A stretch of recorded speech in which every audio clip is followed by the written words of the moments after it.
ডালিউডের বাতাসে আবারও পুরনো প্রেমের গুঞ্জন।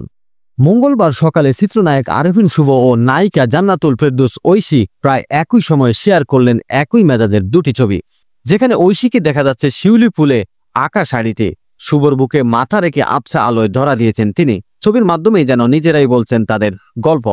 কিন্তু রহস্য আরো গভীর হলো ক্যাপশনে। আরেফিন শুভ তার ছবিতে ক্যাপশন জুড়েছেন, তোরে এত ভালোবাসি আর বলবো কতবার। অন্যদিকে ঐশী যেন সেই কথারই প্রতিধ্বনি লিখলেন, যদি হারাস একটিবার মরে যাব শতবার। দুটি ছবি দুটি বাক্য, কিন্তু সুর এক।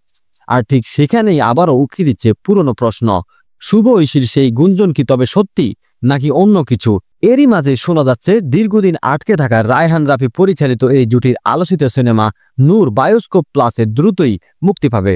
তাই নেটিজনদের দ্বিধা আরও বাড়ছে, এই সিনেমার অঘোষিত প্রচারণা নাকি পর্দার বাইরেও কোনো অনুচ্চারিত টান। সময়ই শেষ উত্তরটা বলে দেবে।